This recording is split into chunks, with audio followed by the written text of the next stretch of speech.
Hello and welcome to a very fucking special episode of Culture Vulture Radio. I am Connor and I am joined by Colin, a WGA member, former writer on Two and a Half Men, um, and other venues for dick jokes. He is also the most handsome dude I know. No, but this is Von Fuckface. He's been in the chat before, but we thought, fuck it, let's have an episode where we sit there and talk about the fucking fruity little writer's strike.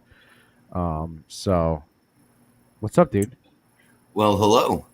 It's kind of funny that you have that intro with Blade Runner. And, My favorite movie of all time.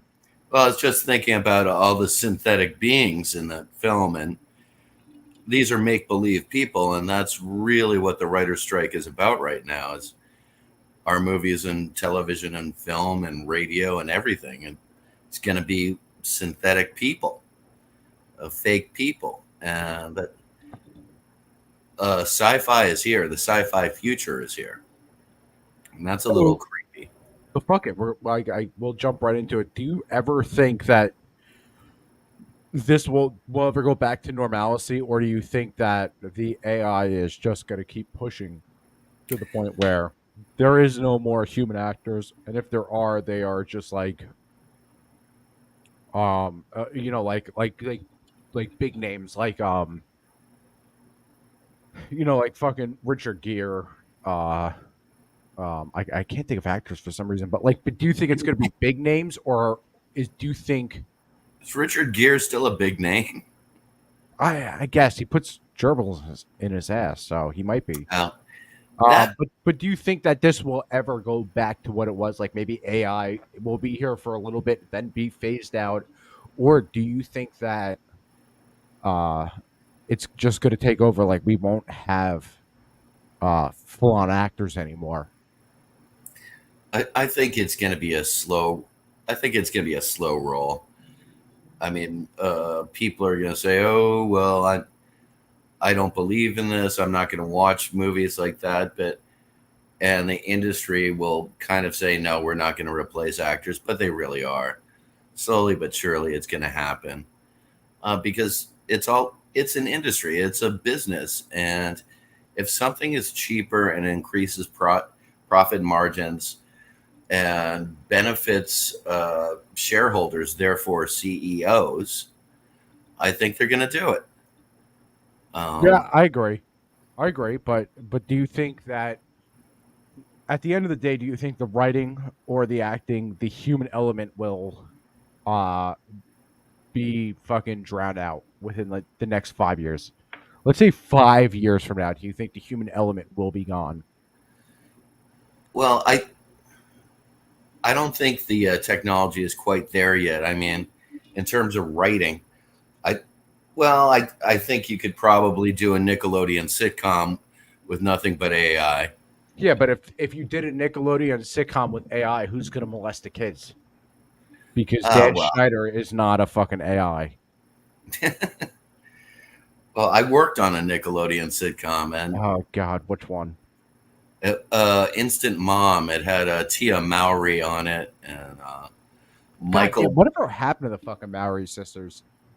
Uh, I know one got fat, and then the other one was like, I look the same. well, no, Tia was in good shape, and she was always walking around in yoga pants. And let me tell you, I was not a fan of Sister, but she's an attractive gal. Um, but in terms of shows like that, it's not that hard to. Hold on. Cooter Scooter Yeti says, "Who are you interviewing? You should introduce your guest." I did. We just won't go over the real name because he's a conservative, slightly conservative in Hollywood during the writer's strike. So we ended up hooking up because we both know the Jewish, and then we both, even though he's, I think, are you socialist or no? I forgot. I Socialist. mean, I'm an FDR Democrat, which Sure. by Yeah. Okay. today's Yeah. terms means socialist, but it's not. Yeah. Yeah. So he's. You're not retarded, by the way, Cooter. No, but he works in Hollywood, so he can't use his real name, real face, or anything. Um, So I introduced him as Von Fuckface, and then by his first name, which he said was fine, and then the TV shows he wrote on. So you can kind of draw a conclusion. There's, I introduced him. He's fine. I say remarkably inappropriate things from time to time, and I don't want that, affecting my my career such as it is. But Yeah. Dude, yeah, if you heard the amount of so he's an 80s liberal. Yeah, sure. But there's nothing wrong with 80s liberals as long as he's not a 2010 liberal. Like that's the worst. But the 80s liberals and the 80 conservatives, they could at least find common ground, which we can't do anymore as a society. But if you heard the things that I talk about at work, like the other day I walked into my boss's office and he has like an open door policy, whatever you want, a closed door, whatever it's called. And he was like, "Hey, what's up?" And I was like, "Oh, I just gotta tell you." I was like, "Yo, hey, why is Jim a fucking retard?" He was like, "You can't say that." And I was like, "No, I said it. That happened. That your, happened." your Boston office, you say? My boss's office, Oh, Boston boss's office, office. my Boston office. I was like, "Hey, what's going on? I make microprocessors and retards." Yeah, I mean, I think that's still probably a fair word to use in the Massachusetts area. Not Boston so much because it's metropolitan, but if you get out to Medford or go down Route 1, people are going to say that. That's where the accent lives anyway. It's so funny because one of the things I laughed about when Fallout 4 came out. So when Fallout 4 came out, um, there's that one. I think it's like right after the bombs fall, but when you get up, it's not. I'm trying to think of the first city you go to, but there's that one scene where the guy's like, "Hey, what's going on in here?" And I was like, "That makes sense. No matter how much nuclear damage and fucking time has passed, that bullshit accent will still fucking live on." Oh, yeah. Well, it's fun to do. My God, dude, what are you talking about? I have microprocessors made out of my penis. Yeah, well, in terms of the strike and whatnot, I really Yeah, do. so I was gonna, yeah, I wanted to jump into that, but that, so I know you told me that you wrote for Two and a Half Men, and then you didn't go into, you didn't jump into it further. But do you write for anything currently? No, what I'm trying to do is sell my own stuff Okay, because I just I hate politics in the room, all right. and I hate the egos. And if there's going to be a battle of egos, I want to be the showrunner or one of the EPs. So I always win. Okay, But no, I just could not stand having somebody sitting there telling me, "Oh, that's not funny," or "I don't think that's funny." It's like, really? You're the producer on Girlfriends. I don't think you have any right to tell me what's girlfriends it, with the uh, three black chicks on UPN. yeah, like I had this gal who was That was always my childhood, man. I grew up yeah. in the rough part of Long Island, and then 2005, I found girlfriends. And what was the other shitty show? The Parkers with I don't even know that. Monique and Maya Golden. That's funny. You said girlfriends. I that's like, yeah, I forgot who's in that show, but goddamn, I haven't heard that name in so many fucking years. Well, yeah, I mean, we had an argument, and she was always like passive aggressiving me, and she was running the room, as opposed to like the showrunner who I loved. He was a guy who had been a showrunner on Home Improvement, but this gal What a just great show, by the way. Home Improvement. Yeah, fuck yeah, with Tim Allen. It was a really good. That's a solid fucking show. That was pretty okay. I mean, he complained. He said I quit the show because basically we would set up the storyboard, and you would have A, B, C, D, and all these scenes, and you could just plug in little bits, and you had a full show Okay. because it was the same show every week, basically. And he got tired of it. But he was a great guy to work for. But then he got too busy as showrunner doing other things. So this other gal became the room runner, which means there you break story in the room and you write the dialogue. And on this show, they would assign scripts to people, and you would go off. You have a week to write the script, come back, and then bring it into the room. We read it, and then we rewrite it as a gang. So wait, they gave everybody a different. So how many people were we talking about in the room? I think we had like maybe 8. So 8 people got a script, which would I presume would be so 8 people, 8 scripts. That's 8 episodes, and then they probably You get 2 scripts they a season, or so they probably broke it down into what 24 episodes. yeah, a cycle is probably like 20 to 22 episodes. And Okay. that's the thing with like cable shows, like Viacom shows. Mm-hmm. They call it cycles now because like if you do a season, which you would do on a network, Yeah. uh, WGA rules say that you get like a bump after the first season or a bump after the second season. Each season you make a little bit more money. But Okay. if you're working for Viacom and they're cheap sons of bitches, they call them cycles so they don't have to give you the bump. So they basically make you guys pump out all these episodes in I'm like you said a week or two, and then that's it. You just get paid for that week's worth of work. No, no, I think I had that wrong, but that's what I was trying to yeah, get I to. mean, no, you get paid every week. Your Jewish said, salary. Look at my 2 favorite gay guys on that screen."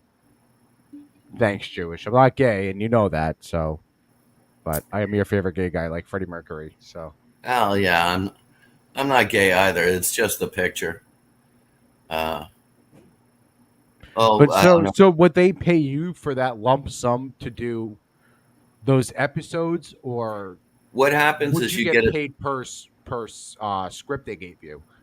no, you get a salary every week, and then when you write a script, you get a chunk of money, Okay. and then you get residuals every time it reruns and things like that.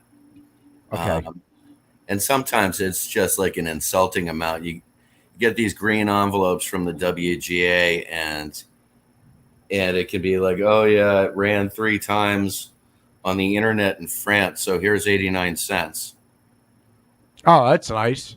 Yeah, well, I yeah, mean, I mean, look. Don't get me wrong. I'm going to be totally honest with you. I think the WGA and all that shit is so fucking lame. The fact they have a guild, but I can kind of understand. It would be like royalties with music. I completely understand if you're that mad over your show being picked up because how much do they make? How much does the network make for reruns?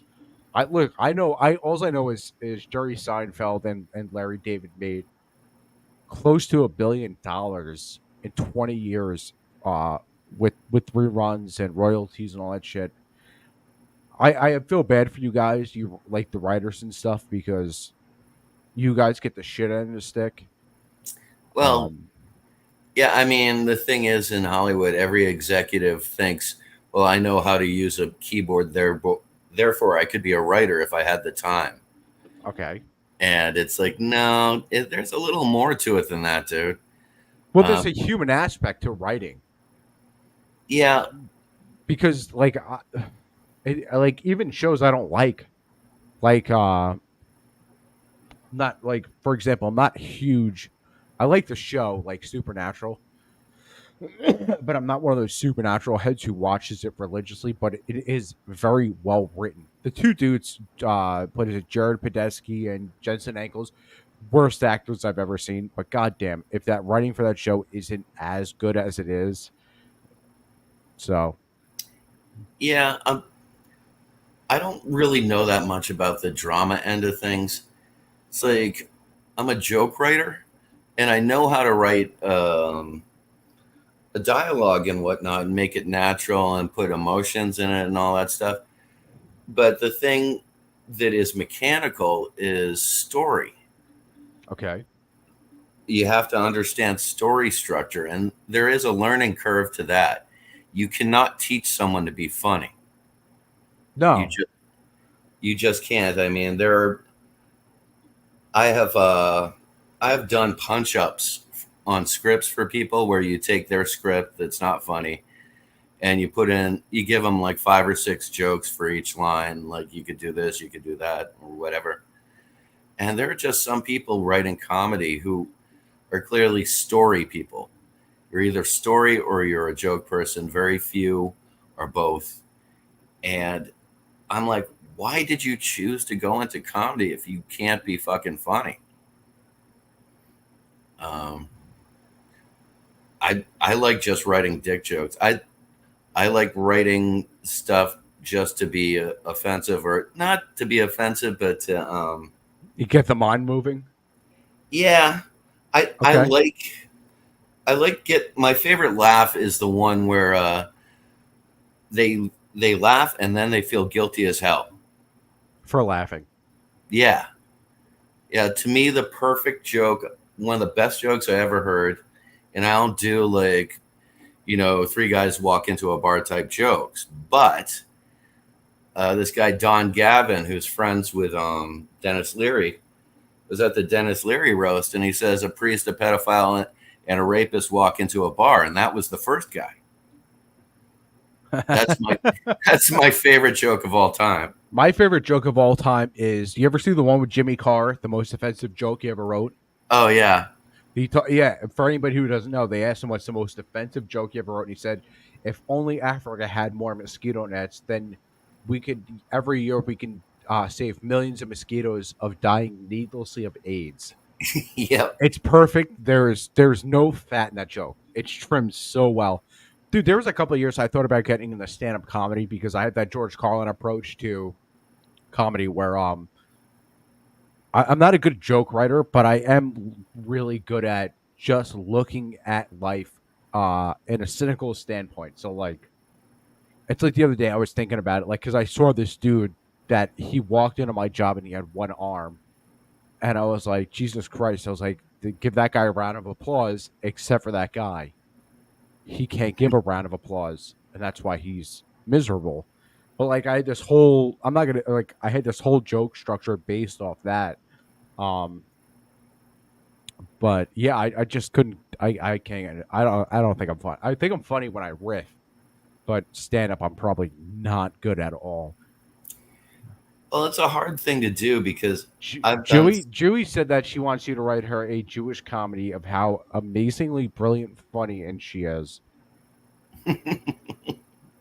You can do that. Well, I think that's an important project. Um, you said Jewy? Yeah, Liz. Oh, oh, oh, yeah. I think that's important because there aren't enough Jews in comedy, um, and we really have to. Let Let's name the few that are: Jerry Seinfeld, Larry David, Jason Alexander. Uh, My air conditioner is taking a piss right now. That's not me. I really thought you were washing your hands, and I was like, "Oh, all right." um, well, I mean, if you go to a writer's room, there's going to be a lot of Jewish people and an Irishman here and there because, for one reason or another, certain groups just respond to adversity or unhappiness with laughter. And that for me is like I was telling 9/11 jokes on 9/12. So, when 9/11 happened, I think I was in fourth grade, and I remember my mom picked me up after. Not she didn't. By the way, my mom didn't pick me up during school. My mom was like, "They're not going to attack schools. You're being a fucking fruit bag. Stay in school." So I ended up at when afterwards she picked me up, and I remember just like we were watching TV and they had that guy jump out. I think he's the brother of the YMCA dude, but he jumped out the building. That's the famous picture of 9/11. And I looked at my mom and I was like, "Must have been the wrong place. Must have been the right place, but the wrong time." And she was like, shut the fuck up. Like that's all she said. Shut the fuck up. She's like, that's not funny. And I was like, yes, it is. To this day, that's the funniest thing I think I've ever said to anybody. We talked about it years later, and she was like, all right, it was funny, but not at that time. Like there's nothing funny about that shit. But now Well, the I have problem this. is I find everything funny, which is my big problem. So like everything is super fucking funny to me. I have this like rule, and like people say, "What's the like? What's comedy to you?" And I said, "Well, Mel Brooks first of all said the thing with comedy Mel Brooks is, is one of the funniest people of all time, oh, absolutely, and he's everybody a knows god." that. Jewish said that he knows me as his friend. The Jewish tell him I'm the one his girlfriend is jealous of, so that should narrow it down. Um, but no, Mel Brooks is on my Mount Rushmore of comedy, Oh yeah, American. yeah. It'd be like Mel Brooks, George Carlin, Norm Macdonald, not Richard Pryor. Everybody always says Richard Pryor. He really wasn't that funny. He was funny when he was running around on fire. Um, I yeah. never really liked him, but I appreciate him, and kind of the same way I feel about the Seinfeld TV series. Well, the I Seinfeld TV series is fucking hilarious because that's something we can all relate to. I just thought they were such horrible fucking human beings. I couldn't watch them. Yeah, that was the whole point of it, especially Yeah, that I didn't last find that episode. funny. If you watch, so the last episode is sucks, but that's not the real last episode. Do you know about the real Seinfeld last episode? No. It's called the Puerto Rican Day Parade, and it's them getting. It's literally them. They filmed it. It's on the series. They get lost in New York during the Puerto Rican Day Parade. They tie everything up, and then it literally just ends. And for some weird reason, that last season, Larry David didn't want to write anymore, so he left. But he saw that episode and was like, "Oh, let me write one episode for Seinfeld." And he did that last episode where they go to fucking they go to jail. That was Larry David. But if you ever watched that last season, the last thing is that Puerto Rican Day Parade. It's one of the funniest things I've ever seen in my entire life. I'll check it out. Yet he says the greatest stand-up comic and sketch comic of all time is David Chappelle. Yeah. I, I like Chappelle, but when I grew up with Bob Newhart records, Okay. and I mean, stole my dad's Button Down Mind LP when I was in second grade, and I memorized it like every goddamn routine. So he's up there for me. But what I was going to say about Mel Brooks said, uh, if he said, if you slip on a banana peel and fall down a manhole and die, that's comedy. If I get a hangnail, it's tragedy. And there's something to that. But my rule is if one nun dies of Okay. cancer, that's tragedy. If a busload of nuns crash into a fireworks factory and explode, that's hilarious. The more horrible something is, I the don't know like, why I find that so funny, but thank you. but the more horrible something is, the closer it becomes to comedy for me. Okay. There's some line you cross where something is just so goddamn awful. The So only so it's almost where to the point where it's outlandish. Yeah, That's what makes you laugh. Okay. yeah, something has to be so horrible that the only possible reaction is to laugh. And and I think that's true. The Jewish said my rule is the more people squirm, the harder I laugh. Yeah. Which is why Liz is the perfect serial killer. My sister actually gave me the one joke I said on stage that elicited an ew. Because I did this whole bit about priest molestation and whatnot, and I said I don't understand why anyone would want to have sex with a child. I mean, how good can they be outside of outside of a Cub Scout or an altar boy here and there? Nobody that age has any kind of real experience. And that's pretty good. But then Hillary, my sister, added on to it. She said, well, you got to figure no adult teeth. And That is so dumb, but so fucking. God damn, that's a joke that's into the pocket. and plus, when you're like, I like short chicks because, when they go down on you, it just makes it look so much bigger. And, and then I said, oh, I guess I kind of understand pedophiles now.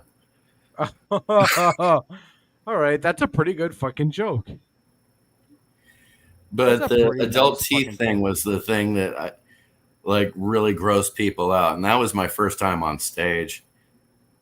Like I said, I tried writing a routine for stand up, and it ended up turning into a 20-minute monologue about how I just don't trust the government. It was weird. It was almost in the style of George Carlin. Where I was like, anybody ever really see what the government does? Like, it was very fucking stupid. And I wrote this whole thing out, and I was like, yeah, you probably shouldn't do this. Like, this is. I don't think I'm that funny at all. Like I said, I think I'm funny. Like I said before, with riffing and all this shit.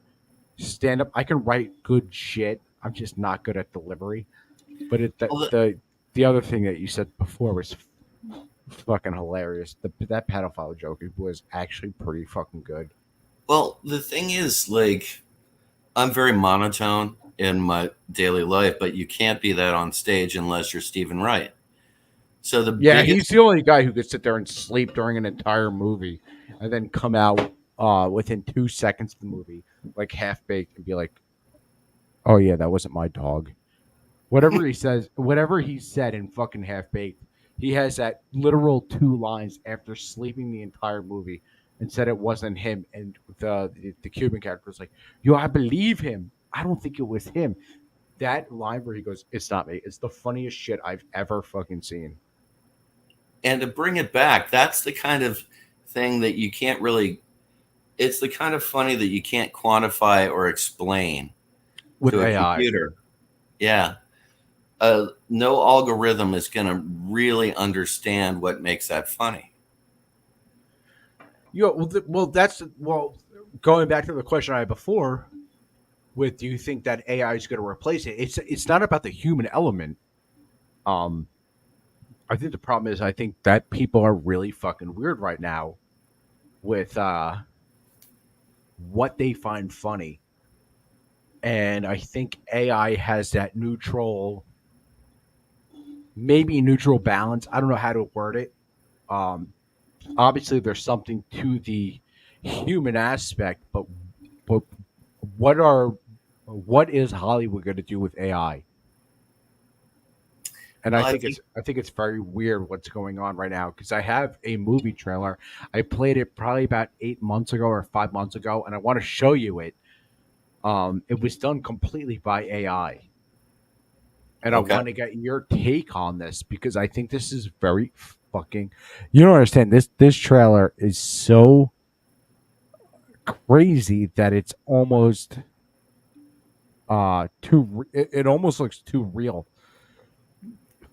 So if you don't mind, I would like to play this, and then Love to check it out. you give me your take on it. Until this day, we were only able to read brain signals and visualize dreams into images. But it's time to step forward.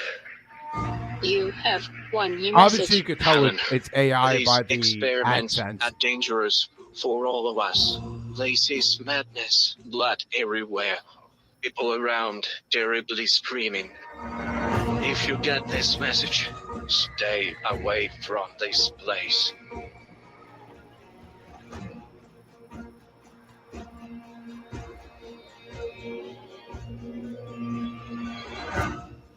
Are you ready for the future?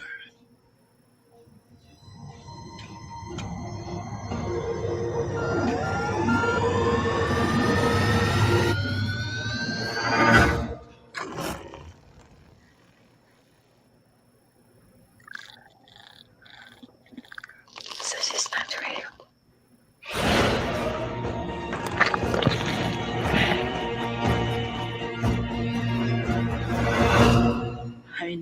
wake up.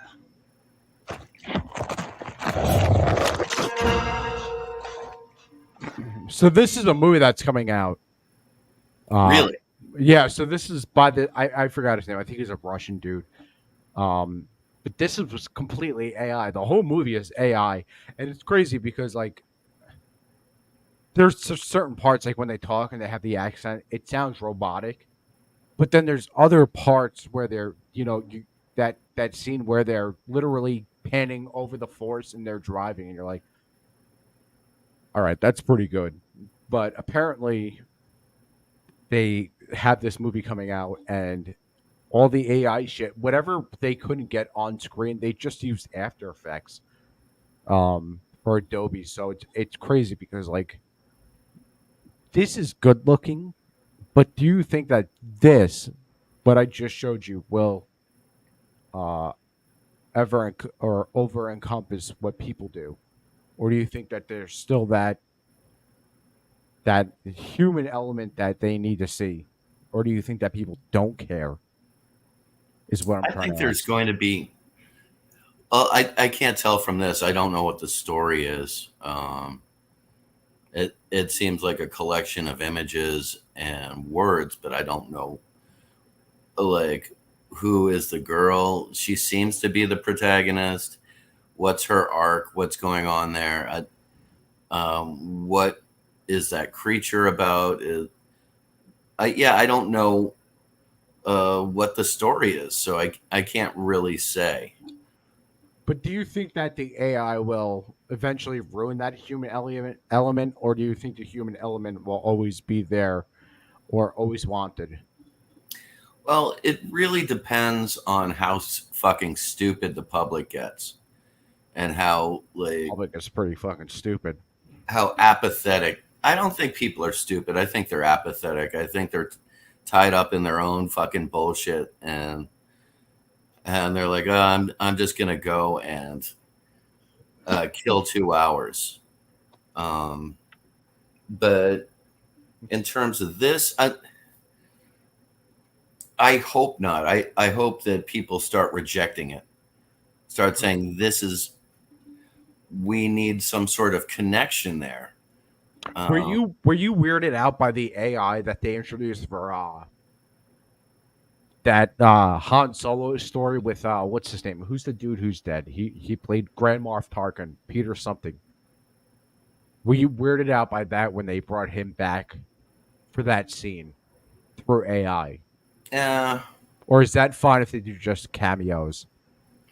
Well, cameos are fine. I mean, it'd be kind of weird to see the Marx Brothers walk into a Jim Carrey film, but yeah, I don't care about cameos. I guess it would be nice if the grandchildren of somebody keep getting money for things, but I don't like the idea where the whole project is being engendered by a algorithm. Okay. Like I don't like the idea of See, you just want computers writing. you just want people to keep earning a paycheck for what they did. Yeah, well, I mean, there's that, but I mean, just in terms of art, if you take humanity out of the artistic equation, what's its purpose? Nothing. That's what I think. Okay. And if you're creating everything with AI, then it's just commerce. I think South Park did a pretty good episode on this with the AI robot. And he just kept saying the same things. And he was like, I wouldn't fuck Sandra Bullock with your whatever 10-foot dick. Like, Yeah. There's always that one guy in the room who's telling the same joke with a slightly different punchline every time. yeah, of I always course. hated that guy.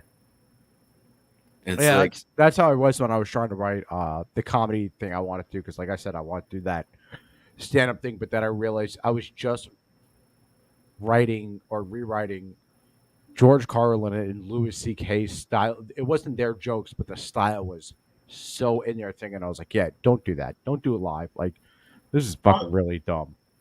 Well, it's okay to do it as long as you bring your own yourself to it. I mean, you can use that as a model. I mean, Sure. don't be Greta Van Fleet pretending that they're Led Zeppelin, God damn, what a good reference right there. You know what's but you fucked know, up is I like Greta Van Fleet, but they gave an interview like 4 years ago, and someone was like, "Oh, how much does Led Zeppelin influence you?" And the guy was like, "Well, what's Led Zeppelin?" And it's like, shut the fuck up, man. You know what Led Zeppelin is, you cocksucker. well, I mean, the guitarist is used. It's like no, he's not playing a Les Paul. He's playing an SG, but he's using all of this equipment to sound exactly like Jimmy Page, certain Even the singer too. 1968. The singer sounds like fucking. He sounds like fucking Robert Plant when he came out with Ship of Fools in '82, I think it is. He sounds like '80s Robert Plant, like. And then he was like, "Oh, I don't know who Led Zeppelin is." And it's like, dude, shut up, man. I know who Led Zeppelin is. Like I think he's everybody act- knows. I think he's actually better than 80s Robert Plant because he still has his high notes. And Plant lost a lot of his high notes halfway through the Japanese. 79. 79 is when he lost it. The last, or 80, when they did that All My Love in Berlin, Germany. That was the last time he really sounded good. And Well, then I think what's his name died, and then he just came back and he just was never the same person. You're like, oh, that's kind of fucking weird. I collect Zeppelin bootlegs. I have a few hundred. Oh, so you've heard that Berlin one I'm talking about. Yeah. Oh, yeah. It's But one I of would even go back to halfway through the Japanese tour in 72 okay. when they switched from opening with Immigrant Song to rock and roll because he couldn't hit the opening notes in Immigrant Song anymore. He had I think he blamed it on a bout of cholera or something, which was a It's joke. Coke. It was all Coke. He was just not taking care of his voice. He was smoking and doing coke. And one Well, thing I you know about Freddie Mercury in 79 and 80, right? The 2 years, 79 to 80. know. So Freddie Mercury, for some weird reason, in '79 he did this. It's called the Live Killers tour. Hmm. Crazy Tour. Sorry, Live Killers was the album. So Crazy Tour was something they did for '79. They had it was a tour to literally just promote this song, Crazy Little Thing Called Love. Jewish knows what I'm talking about. Um, they literally toured to promote that song from '79 to '80 or '81. Dude, his voice is so on par for the fucking albums. He hits every note. Everything he does is so insane. But he comes back 2 years later, and it's just like his voice is like if you listen to the Works tour, which is I think '83. I think they kind of started playing. '84 is the Works, but they might have did it in '83, but '84 to '85. You just listen to it, and you're like, dude, your voice is gone. And then he came back for '86, and he ended up playing one of the better tours. And then obviously after '86, he just never toured again. But if you listen to that '79 to '81, that's like they played Buenos Aires and shit. If you listen to those concerts, Hmm. it's so fucking good. But you can Yeah. tell it's just all '85 Jewish thing. You I can have some boots. I have some bootlegs from that era, actually. And yeah, when he's doing stuff like Dragon Attack, and oh god, one of my favorite songs. yeah, I mean, he was pretty amazing during that. Yeah, there was a rough period. I think his voice came back after he realized that there was still a point to it all when he did Live Aid. Yeah, of course. I Yeah, of mean, course. They played to so many people. He was just like, "Holy fuck!" Like I still have it. yeah, I Um, mean, there were some rough parts during Live Aid, but it didn't hamper the performance. Um, no, he, that's why he's one of the greatest showmans. But I think Robert Plant probably did. It sounds like Coke when you listen to those. The 72, 73, 74. Every year his voice gets really light, yep, and I think that has to be Coke because you listen to it and he gets very what is that airy and wispy. yeah, yeah. There's a hoarseness to the later '70s stuff that he was doing. At which a lot of people like that, but I kind of missed the clarity and the high notes of the 71 and 72 tours. If if um if you get a chance, listen to How the West Was Won, which is a blend of two different shows, the Long Beach show, and a couple of LA shows. And those are my absolute favorites. I think that. Oh no, I'm thinking of something else. I think that's 3 shows. Uh, Connor, not Coke. Okay, Joey. How the West Was Won is one of the greatest live CDs that has ever been put out. Do you know about Peter Frampton? What's the live CD he put out? Frampton Frampton, Comes Alive. yeah. It was Did you know that issued was? like little boxes of Tide in the 70s. Everyone got them. Did you know that was recorded on Long Island where I grew up? Half of it. Wow. So my dad, if you listen to, uh, do you feel like I do? And what's the other song? What's the other big Frampton song from that CD? Well, there's Show Me the Way. Show Me the Way. If you listen to Show Me the Way, my dad's friend, you could hear it on the bootleg. Was like, "Come on, Peter," and it's just like it's so crazy that those were those were recorded during that time at that era. That was Long Beach. Goddamn, I know I'm all over the place. I've just never interviewed anybody before, so I'm like looking at myself on the screen. I'm like, oh fuck. But that Peter Frampton thing was recorded, and that was like one of the few albums. So Long Island had a pretty big amphitheater in the '70s called wasn't Patchogue. I'm trying to think of the name. It was like whatever. It was something amphitheater, Long Island Amphitheater in Patchogue. But yeah, they did that. Pink Floyd did the wall there. Yeah, they only did that like 3 times back then. Yeah. And that was one of them. I think I have a video bootleg of it. Yeah, when they went on tour, it was just literally 3 fucking shows, and that was it. It was too expensive to do. Yeah, I know my dad saw Black Sabbath with Van Halen in '79. And then my dad told me, he goes, "Oh, we watched Van Halen open for Black Sabbath." And then we got up and walked out. And I was like, "Why?" He goes, "I don't know. Nobody gave a shit about Black Sabbath." He's like, that was the end of Black Sabbath. Like, we just wanted to see what this new band was. It's like, oh, okay. Yeah, I mean, Sabbath was towards the end of Ozzy's tenure there. Yep. That's so my dad said it was called the Black Sabbath anniversary show.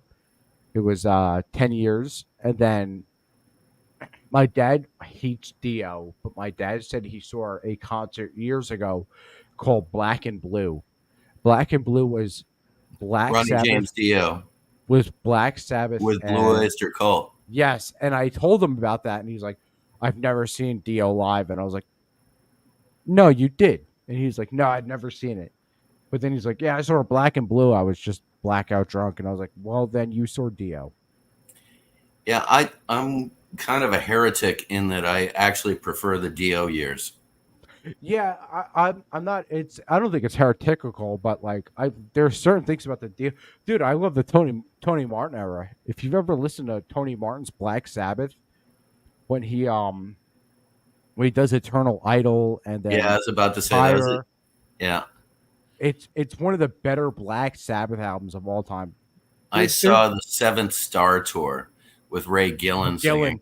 Ray, I got in trouble because I edited Ray Gillen's Wikipedia page to Ray the AIDS Gillen because Ray Gillen had AIDS and he was purposely infecting women with it. So I went on his Wikipedia page and I was like, "Oh, Ray the AIDS Gillen," and Wikipedia literally emailed me and like, "You're blocked. You can never email anything ever again." And I was like, "Whoops, okay, I won't edit."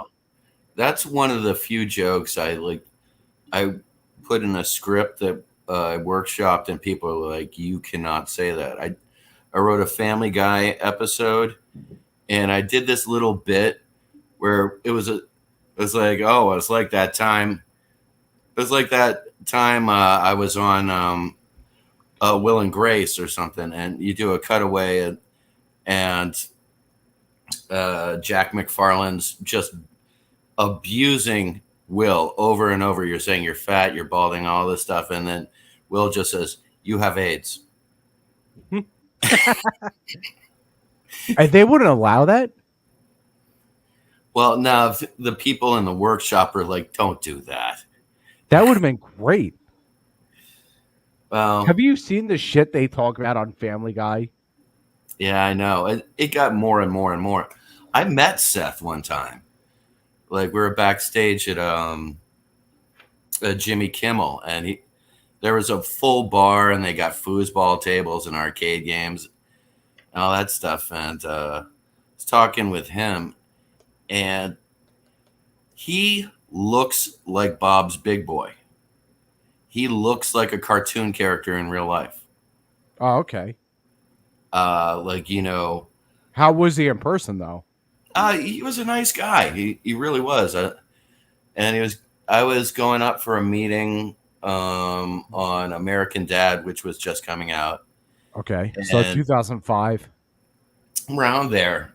And I think it was either American Dad or that show about the black character from Family Guy. I forget which Cleveland. one. Cleveland. Yeah. And one of the guys from Family Guy, one of his friends was running it, and he gave me some hints on jokes or comments to make to him that would get me in good with him. But they were so like off color. I was like, I'm not sure I want to go into a meeting with someone I don't know and say things like this. He was telling me to talk to this guy about Vegas, coke, and hookers, and I was like, I don't think I'm going to bring that up on a job interview. Why not, though? Especially with Seth MacFarlane, he'd probably be pretty cool with it. Well, yeah, Seth was cool, but this was one of the co-writers on Family Guy who was being given his own show, I guess. What's your thoughts on Justin Roiland being fucking voiced out of Rick and Morty because of the allegations that they said he was innocent from? I don't watch Rick and Morty, so I'm not familiar with him, but I know, sort of have heard stuff about this story, and I think somebody's personal life shouldn't affect their professional life. I mean, well, obviously there is a point where, like the Cosby rule, like Bill Cosby's never going to do another fucking TV show because he's a rapist. But No, but he is doing another tour, which is crazy to me. yeah, but generally speaking, someone's opinions or things they say or have been accused of shouldn't affect their professional life. You shouldn't get canceled because somebody said you did something and it's never been proven. You know, you can't take somebody's fucking life away because they have an ex-girlfriend who has an axe to grind. Okay. I don't know the story behind this fella, but I'm just in general. What'd he do, or what they say he did? I forgot what he did, but they said he sexually abused some chick, and then it came out after the entire court case that he didn't. However, Adult Swim sat there and they fucking got rid of him, and they're gonna recast the entire show or his character, which was Rick Sanchez, without him, even though he was found innocent. It's like, but he wrote the show, he created it, so it's like, what are you recasting at this point? It's not gonna be funny. If you ever watched the seasons with him, it's fucking funny. The show is funny. I just don't think it's gonna be funny at all. What's up, Pablo? I see Pablo in the chat, especially with Jewish. Let me play this video because I want to know your thoughts on it, and then let me go pee because I've already seen the video, and then you let me know what you think about this. find it very, very ironic that we are all gathered here today in unity in front of an entity that is run by Disney. And now we've got a message for Mr. Iger. I know, sir, that you look through things through a different lens. We don't expect you to understand who we are, but we ask you to hear us, and beyond that, to listen to us when we tell you we will not be having our jobs taken away and giving to robots. I'm having a little bit of trouble with the sound here. We will not have you take away our right to work and earn a decent living. And lastly, and most importantly, we will not allow you to take away our dignity. Hey, thanks for watching. If you like this video, check out these other videos from USA Today to stay up to date with all the latest news. Okay.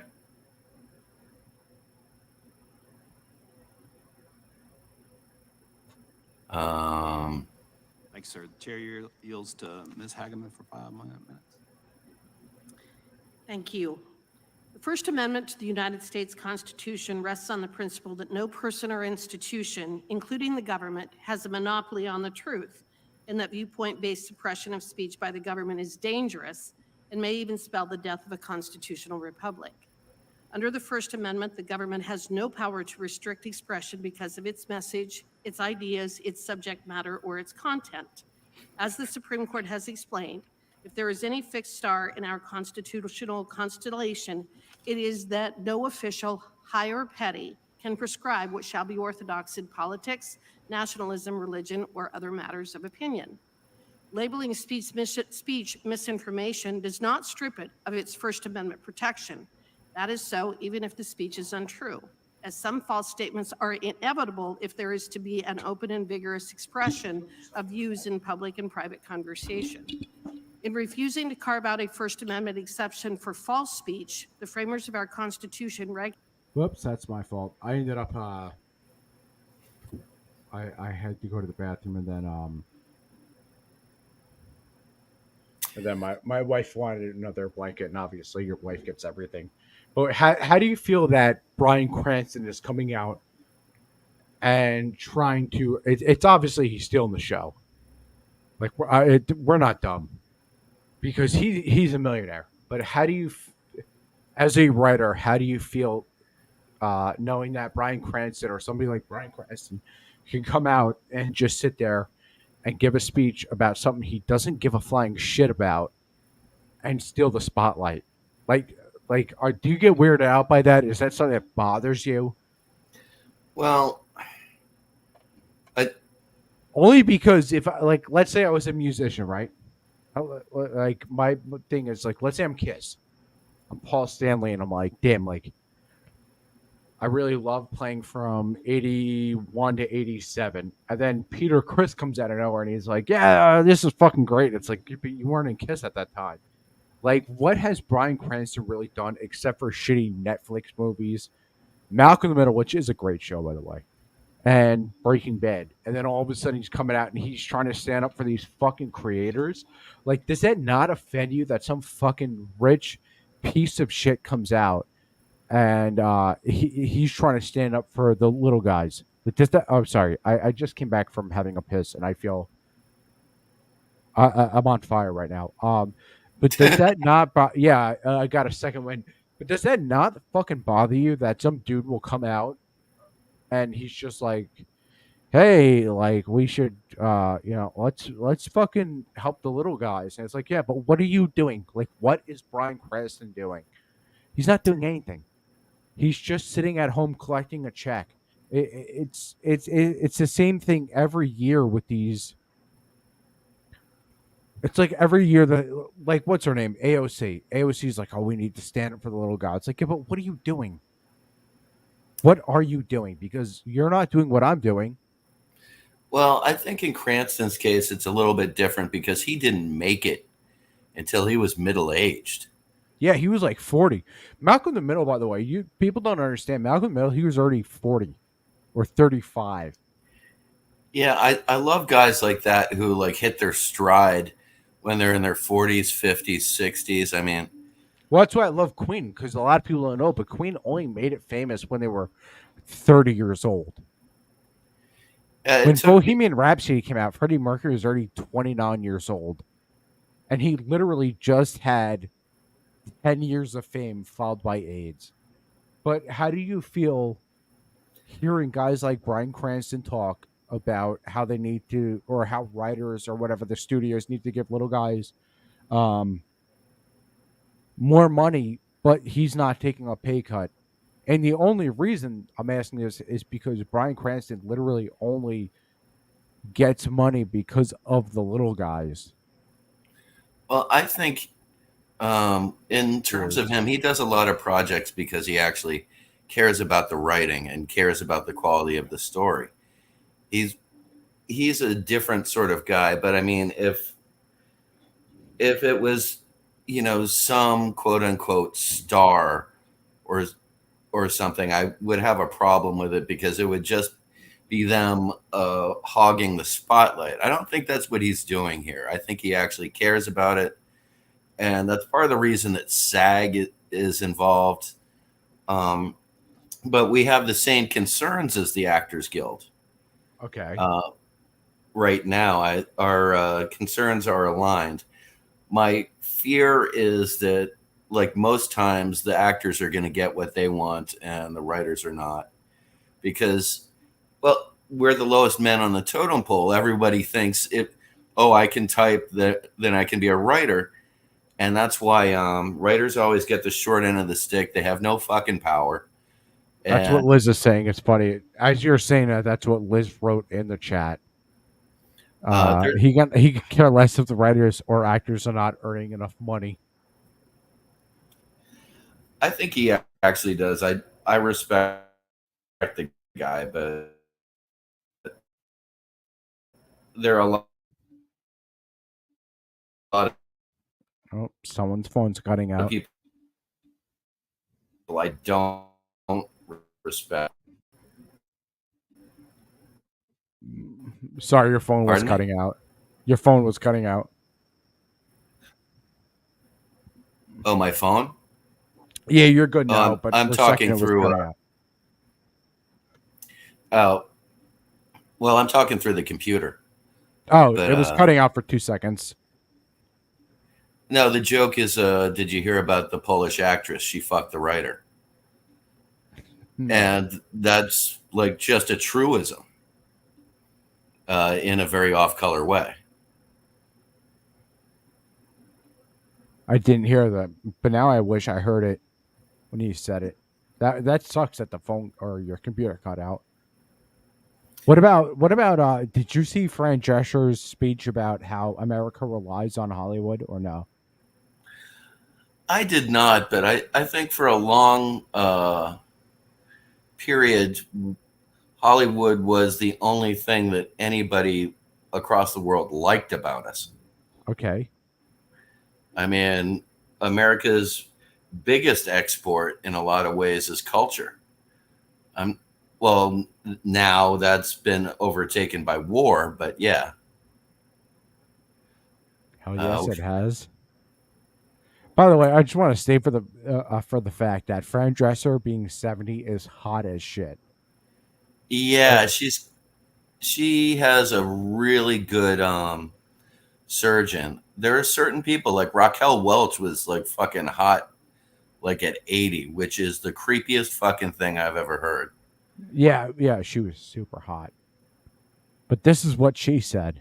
Thank you, Duncan, and thank you, everybody, for coming to this press conference today. It's really important that this negotiation be covered because the eyes of the world, and particularly the eyes of labor, are upon us.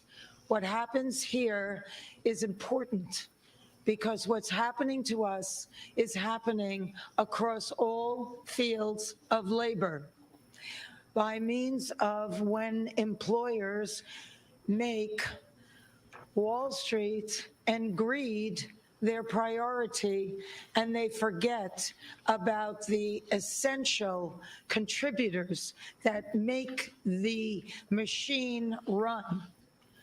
We have a problem, and we are experiencing that right at this moment. This is a very seminal hour for us. I went in earnest thinking that we would be able to avert a strike. The gravity of this move is not lost on me or our negotiating committee or our board members who have voted unanimously to proceed with a strike. It's a very serious thing that impacts thousands, if not millions, of people all across this country and around the world.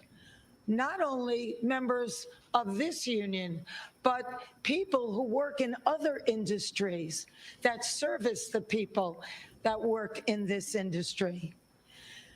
And so it came with great sadness that we came to this crossroads, but we had no choice. We are the victims here. We are being victimized by a very greedy entity. I am shocked by the way the people that we have been in business with are treating us. I cannot believe it, quite frankly. How far apart we are on so many things. How they plead poverty, that they're losing money left and right when giving hundreds of millions of dollars to their CEOs. It is disgusting. So how do you feel about that speech? I'm okay Do you, with it. do you, but do you think that, like Fran Drescher, it's like you're already famous. Do you think they really care or no? Well, she would not have gone through all the bullshit it takes to become president of the guild if she didn't honestly care about this stuff. I mean, that's the thing about artists. I mean, there are a lot of posers, there's a lot of narcissism and whatnot, but there's also a lot of people who are just genuinely empathetic. People who really want to do right. They have like high-minded ideals. And I think she's one of those people. I don't think she's a dumb gal either. But, you know, I come from the union-oriented, like labor type point of view. So that's what it is. Also, but at the same time, I mean, guys like Bob Iger were worth like hundreds upon hundreds of millions of dollars claiming poverty. It's like, fuck you, buddy. So you're in favor of this speech with the Yeah, I person, guess but I am. when other guys like Bob Iger or Mark Hamill or whatever, whoever it is, like the bigger famous people, that's when you're like, dude, fuck you, man. Because that's how I feel about it. It's like I just made fun of Farron Drescher because I was like, what have you really done, Cincinnati? But then I sit there and I watch guys like Bryan Cranston who are like, we need to fucking strike. We need more money. And it's like, yeah, but you're a millionaire. Like, what are you striking for? Well, it's in Cranston's case, I think it really is about ideals. And he doesn't need the money, but other people do. And he knows what it's like to be one of the little guys. Okay. If I were a showrunner right now and are making hundreds of millions of dollars, it would mean something to me because I spent 13 years before I got my first break. And that's what like some of the high prices are about. It's the brass ring. It keeps you going. You know, it's not just about art, but it's about like living in your car for 10 years. It's about like all the shit jobs you've had to do, doing everything just to try and make this dream happen. And at the same time, you are producing massive amounts of money for other people. Nobody in the industry is giving folks money out of the good of their hearts. Okay. There was a reason those kids on, well, not kids, but the cast of Friends got $1 million an episode because they were generating a hell of a lot more than that. The people always say, "Oh, these rich assholes," they cry about this. I hate it when like they cry about their personal stuff or they do those propaganda like publicity placings on Yahoo News saying I was abused, I was this, that, the other thing. You're just doing that to make yourself relatable. But in this case, I think there's a little more substance. Okay. Do you But think this will drag on, or do you think that they'll find a common ground? they're so far apart. I don't see how it's going to happen. I honestly don't. So this is going to go on for a while then. Oh, I really believe so. I think it's going to get ugly. I think people are going to go homeless. I mean, I'm trying to get my commercial driver's license right now so I can give Hollywood tours. Just because I know they can't replace me with a robot. And it's also something where I can teach and do stand up for a couple of hours at a go. So wow, so this is really affecting you and your friends, but not actors though. It's going to affect actors. It is. After a while, because right now it seems like it's really just affecting you, like the writer, the guy who writes the shit. That sounds like it's who it's affecting, but not the actor themselves. I don't think the actors have been bled yet. I think you guys have been fucking bled, and I think you guys are in the crosshairs. I also think that you guys are on the front line of being taken out. Um, that's why I wanted to ask you the thing about Bryan Cranston and Brian Drescher, because these actors are coming out. These people who have had a career are coming out, and they're doing these weird fucking speeches. Where they're like, "Oh, it's all of us." Like that's what they do with their fist, and it's like, yeah, but they're not writers. That's why I wanted you on the show today because I wanted to know, like, how that was the original thing. Is how do you feel that there's a bunch of fucking actors who don't sit there, they don't write, they just say their fucking lines, they have jobs, and then it's you guys who sit there, you fucking write, you plan out an entire storyboard. However, you just have guys like Bryan Cranston coming down and they're speaking for you. My question is, how do you feel about that? Is that weird to you, or like, are you okay? Um, it depends on the individual and what I think their motivations are. Okay. I mean, I think there are a lot of actors who are just doing it for attention or to be fashionable. But I think this strike is a lot. It's different than other ones. This is about existence. This is an existential threat. Yeah, because most of it's about the AI shit. I know that, but let's say fuck the AI shit and but my question is when it comes down to these actual speeches like Bryan Cranston and Fran Drescher and Joe, I forgot her name, what Kanaski or whatever it is, when they give the speeches and they talk about being the little guy, they're not obviously the little guy. Um, how do you feel about that? Do you feel misrepresented? Like, is there a party that watches Bryan Cranston put his hands up, and suddenly he's in the news for putting his hands up, and they're like, Bryan Cranston talks for the little people? Is there a part of you that's like, dude, fuck Bryan Cranston? Like, yeah, he has good intentions, maybe, but he's not the little guy. He's literally just um fornicating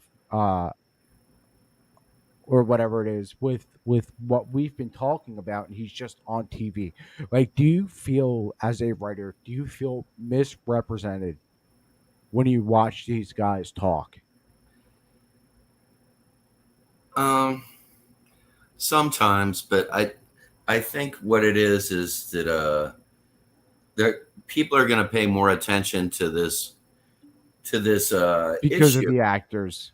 Yeah, I mean, you can put like you can put Chuck Lorre up there, who's like probably the biggest, most successful writer in television history, Yep, of course. and no, and people are going to be like, "Who? What?" They're not going to care. And plus, Chuck's a pretty soft-spoken guy. He's not going to go up there and get in front of cameras, and no one would care if he did. But you put a Bryan Cranston up there. Uh, Honestly, I would like to get somebody up there with a funnier accent. What the fuck do you mean? Well, I mean, You want get somebody up there like the Swedish chef from Muppets? Hello, no, we are going to have a strike, yeah. no, I'd like the guy who plays Thor to be up there talking about things. Chris Hemsworth. Yeah, You know, I've never seen any of those fucking movies. they're not bad. They Nah, really not. fuck those, man. Fuck anything that people make a fad out of. It's like I like the X-Men movies, but like the second people start talking about it, I'm like, nah, fuck that. But I get what you're saying, but when my question is, other than that, like you obviously, you as a writer, you have your own issues. Like you guys aren't making enough. My question is, like, forget politics aside, or forget persona. But when you're sitting there and you are complaining about these issues for the past couple of years, and then somebody up there like Bryan Cranston, like I said, or Fran Drescher goes up and they say, give the same speech you guys have given to, I guess, Hollywood. I don't know who you guys talk to, and then That suddenly the news jumps in. Do you not feel like kind of like, dude, what the fuck, man? We've been talking about this. It just took Bryan Cranston to talk about this. Like, I feel like I like, look, dude, I'm not, like I said, I'm not a writer. I'd be almost offended for you, because if I talked about something for 5 months and then Bryan Cranston came up and he was just like, "Oh yeah, I agree with them," and then it's just like, dude, what the fuck? Like, you weren't here 5 minutes ago. That's the problem. That's my big issue, and that's what I wanted to ask you. I that irritates me that nobody gives a shit about the writer, but it always irritates me, and that's just the way of the world. Yeah, It, but does this piss you off or no? The it fact that Fran Drescher, who is the actor or the head of the Writers Guild, she'll disappear from camera for 25 fucking years, and then she comes back and she's like, "Oh, we need more for writers," and it's like, but what have you done, Fran Drescher, for writers in 25 fucking years? well, I mean, that's first of all her absence from like media projects. That's basically what happens. I mean, your career kind of ends, and then you go into like the politics of the guild. I mean, Sure. Ed Asner. Ed Asner was not doing Ed a whole. Asner was one of the heads of the fucking Film Actors Guild, and he was a Democrat, but he loved, what was that movie, Up? I think Up he was in. Uh, Yeah. So he was in Up, and he just, beforehand, he was like, "Oh, I'm gonna shut the fuck up." Um, but it's not that. My issue is people like Fran Drescher are just, they're not very spoken during normalcy, like with, like you and I, like we can just sit here and have a conversation. But then the strike comes up, and then Fran Drescher comes up, and she's like, "Oh, we need to speak for the little people." And it's like, dude, but yeah, but what are you doing? What is Fran Drescher doing? That's my big question. What are Bryan Cranston and Fran Drescher doing? Because I can tell you what, you guys aren't getting anything. Whatever deal comes through, I know you're a writer. You guys aren't getting anything. I could tell you that Seth MacFarlane, Bryan Cranston, Fran Drescher, Brad Pitt, they'll get more. You guys won't Oh get yeah, shit. that's just how it goes. Yeah, The but right, why not? But why not fight for that though, dude? well, Dude, I, dude, I think dude, we fuck actually are fighting this time. you guys are, but fuck the whole Fran Drescher thing and this other thing. But why aren't you? It's not you, but why aren't the other guys fighting? Oh man, everyone I know is doing the picket lines and everything. I mean, Dude, yeah, really. yeah, but fuck the picket lines. Like, you guys, look, you guys literally write stories that engage people. You guys should also sit there and write protest shit that engages people instead of this, like, we will not move shit, whatever it is, whatever they're fucking saying. Um, the writers are, in my opinion, way better than Hollywood. You're way better than actors, and I don't even like Hollywood. I'm not a Hollywood dude. There's no reason why you guys aren't sitting there and you aren't fucking really picketing and really shutting Hollywood down.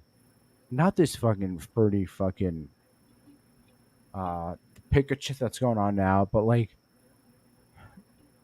I said, but like do you or sorry, I'm all over the place.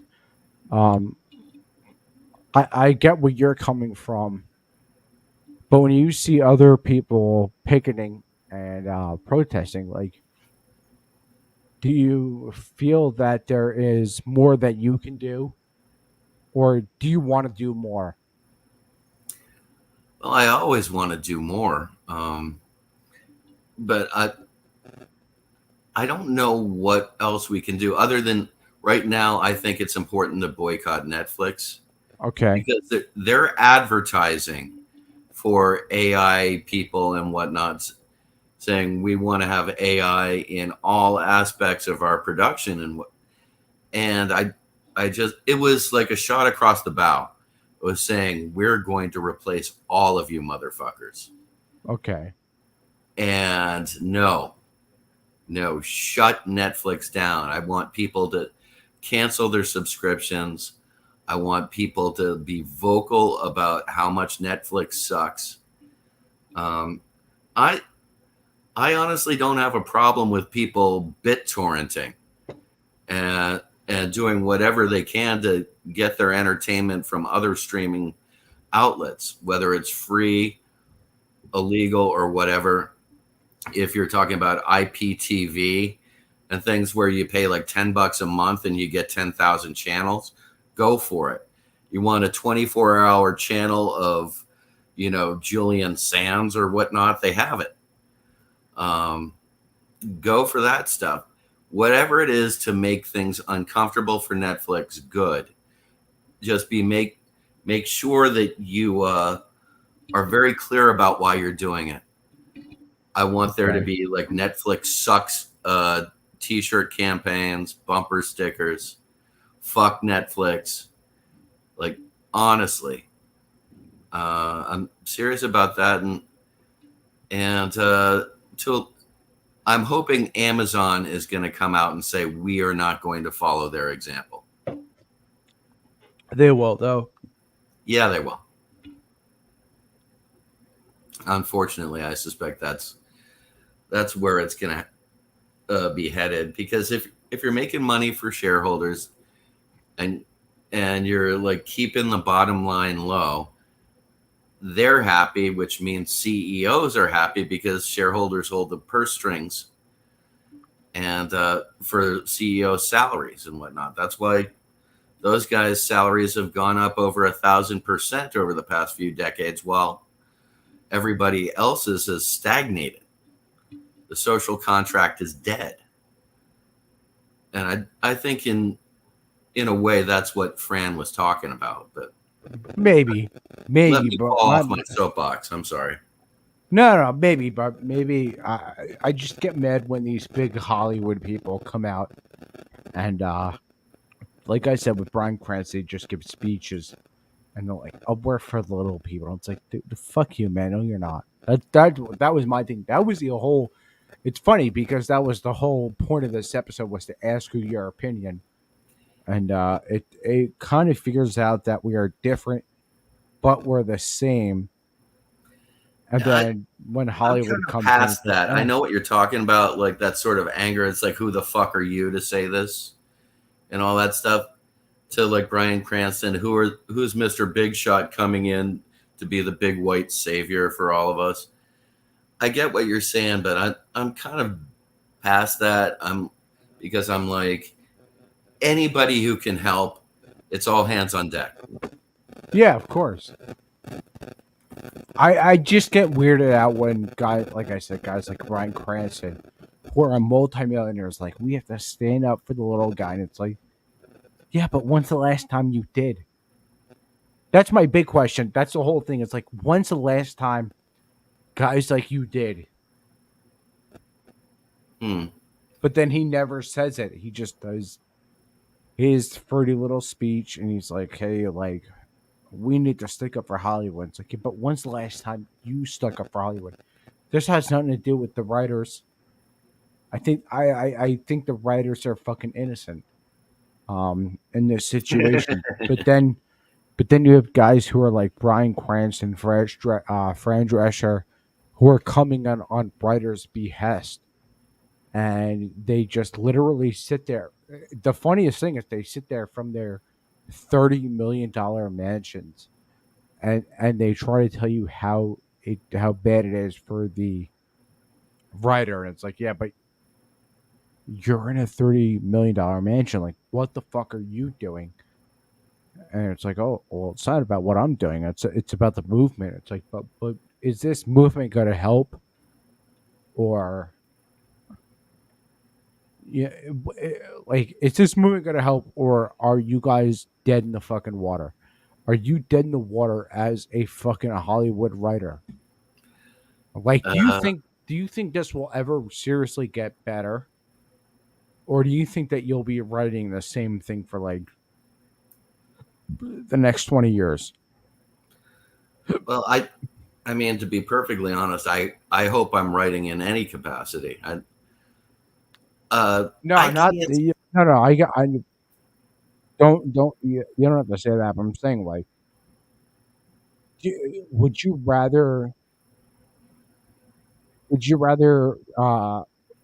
write like, would you rather do more writing, or would you rather this strike is effective without the Hollywood help? Would I rather the strike what? Work out. Um, I hope that the strike works out, but only if we get assurances that our future is secured. I don't want to be replaced. I don't want like some AI bot writing dick jokes for me. Okay. But I really don't know where this is going the strike. I mean, I'm like pretty scared about it because my whole life I've loved Hollywood. I've loved movies and television. I mean, I'm Gen X. I was raised by television. I think this whole Hollywood thing is a smoke and mirrors. So I really don't think that they care about you, but I think there's certain parts like like you said with Fran Drescher or Bryan Cranston, maybe they care about the writing. Um, I just feel bad for you guys who write. It's a very weird. We're at a very weird crossroads where, um, you have guys who write, but guys like me maybe who don't care. And I guess maybe my problem is I hate Hollywood. But then when I hear your point of view where you sit there and you're like, hey, this is how I make my money, then I feel bad. Like after this whole podcast, like at first I went into it and I was like, oh, fuck Hollywood. But then after hearing you being like, hey, like we need this, I was like, oh, all right. Like, Yeah, I feel bad for this guy. Yeah. I Well, just my thing is I don't care about um I don't care about Hollywood, but I do feel bad for you guys, and I think my issue was I hate the fact that Bryan Cranston is speaking on behalf of you little guys, as he would say, all of the little people. the little people, but he's not a little person. He's literally a fucking actor. No, I think he's Standing over up, 6 foot. he's like 5'9". Really? Man, maybe I met Christopher Walken. Man, everybody tells me Christopher Walken's huge. I'm 6'2", and I towered over him. By the way, the best thing about Christopher Walken is he literally said the N word, and I was like, ooh, like that's kind of fucking weird. The first time I met Christopher Walken, I was like, yeah, you definitely killed Natalie Wood or whatever her name was. Like I remember laughing about it, but the whole thing is I really feel bad for you guys because Well, I mean, I have my problems with Hollywood, as I think you probably do too. sure. But, I mean, I hate the fact that like we're like during the Depression, the country was suffering. Everyone was suffering, and Hollywood came in, and for like 5 cents, you could spend an afternoon and escape the hell that was your life outside for Yeah, a while. yeah, sure, yeah, sure. And now you go into a movie theater and it's all about these fucking millionaires telling you how you should think, what your values should be, and shaming you if you don't share their fucking values. That pisses me off. So when do you think that flipped? That's a new question. When do you think that flipped? Because when you look at the guys from the 30s, Great Depression 40s, so you talk about like fucking Ray Cooper, um, Douglas Fairbanks Jr., like even Charlie Chaplin. Charlie Chaplin, who is not an American. A lot of people love to think he's an American. He's not. No. He made movies for the fucking what was that movie? It was a World War One. Whatever it was, Charlie Chaplin did that, and then now all of a sudden, out of nowhere, you're watching all these movie stars and like, oh well, you rely on us, and it's like, yeah, but why? Why do we rely on you? Why are we doing this? That was my question before. Like I know you're like, oh, like I'm sure that Bryan Cranston is being honest, but why are we relying on Bryan Cranston or Fran Drescher? Why are we doing this? Because the public doesn't give a shit about some faceless writer. Public does not care, and public does not value art anymore. They value fame, and writers don't have fame. They don't have face recognition, and nobody thinks about writers like getting zillions of dollars and banging like hot starlets and whatnot. But actors, they do, and everybody wants that. Everybody wants to fuck the prom queen. So, do you think this will ever change or no? Do I think that Before we get out of here, do you think this will ever change the idea of the writer versus the actor, or the watcher versus the star? Like, yeah, is this a weird time for actors in Hollywood, or are we just watching like some weird?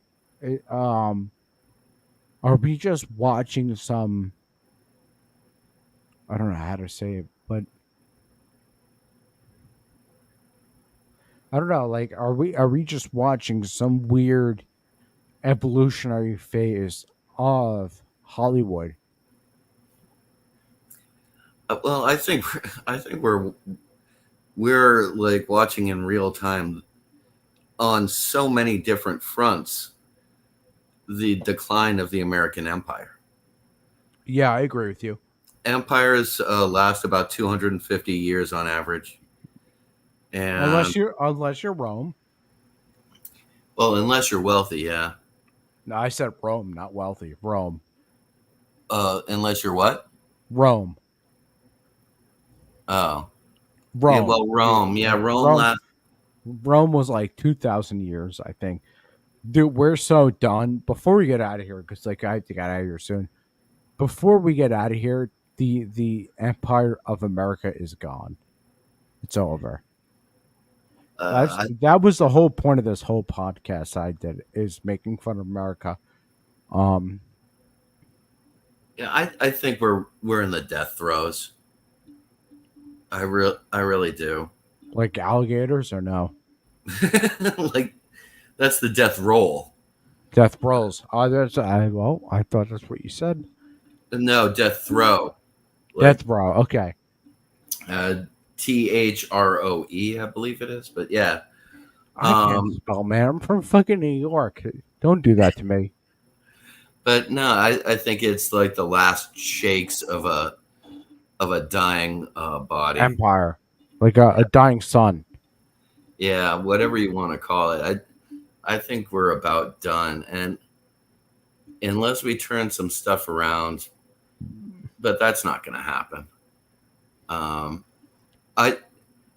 In terms of like Hollywood and whatnot, I have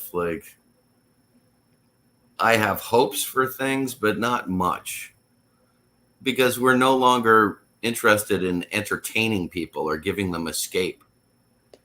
We're always just talking about like virtue signaling and trying to tell people what to think, and that just bugs me. I mean, tell a fucking joke, make them laugh, like give them some value for their fucking dollar. So how do you feel about the whole thing, though? Would the grand scheme of what's going on with the virtue signaling, how do you feel? Is it a weird, like, as a writer, is it very weird that you're sitting there like, I don't know how to write for this, like, yeah, or, I mean, or are you just like, it's for me it's the death of comedy. Okay.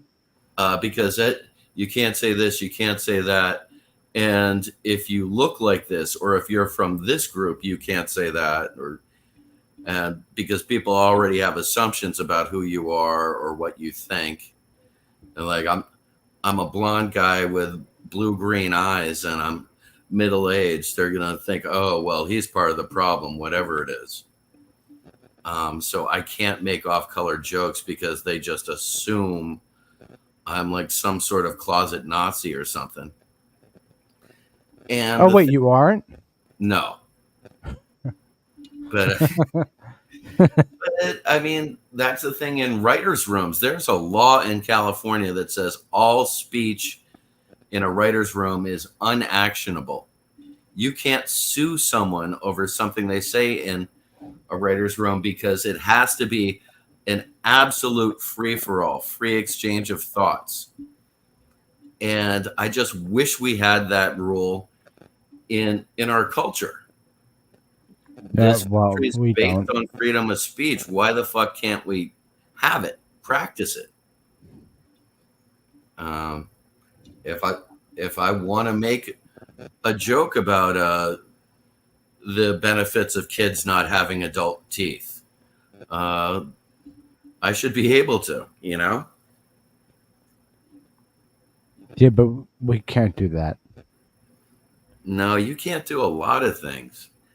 I have a friend who's Mexican, and she had a kid when she was 15, and we're pitching jokes on her script, and I made some joke about like in East LA is the only area where the Hallmark card stores have a whole section for quinceañera / baby shower cards. And she was like, "You son of a bitch." But you should be able to like make jokes about people, bust balls. That's what acceptance is. That's what it feels. Of course. And that's the way I feel about every joke I've ever done. like I said, dude, like I would love to do stand up, but there's that one part of it's like, you shouldn't do that. Um, but I listen to other people do stand up, and I'm like, I think everyone should do at least 5 minutes in dude, their I life. wish, man. Like my one big joke is about like this dude I saw at work the other day. He was super skinny. It turned out he had cancer, which is really fucked up. But I was like, oh, that's kind of weird. Like, what do you have? Fucking AIDS? People who help you? Like, it's a very stupid joke. There was that part of me that was like, oh, you should do that. And then I saw the dude literally walk out of the store with help, and I was like, ooh, Well, that's kind of cancer is a weird. great weight loss program. It's the best one I've ever seen. It's up there. I mean, if you, I remember like talking to an actor friend, and he was kind of kidding, but kind of not. He's like, I wish I could have cancer for just a little while, so I could, drop 50 pounds without trying. God damn it. Who is that? That's my friend Matt. He, That's probably the funniest dude in the entire world. The guy who just makes that joke. Um, all right, let's get out of here because I think our friend Toasty is going live. Are you going to Toasty or no? I don't think so. I really need to go to the bathroom. Yeah, so do I. Um, let's do this again. I would love to. I had fun and I enjoyed talking with you because it's a give and take. Because we don't see exactly eye to eye on things, but I respect your point of view and Oh yeah, same here, man. I enjoy hearing somebody else rather than like our little Twitter bubbles where everyone's saying the same shit. And, although my friends on Twitter are not like that, most of them are conservatives actually. All right, so let's. I'll try to have you on when I have Sean on. That would be a pretty good episode. Okay, cool. Yeah, man. Let's do this again. I'm gonna end this, but just stay behind. Don't click it out. And I'll talk to you 2 minutes before we end, whatever it is. Okay.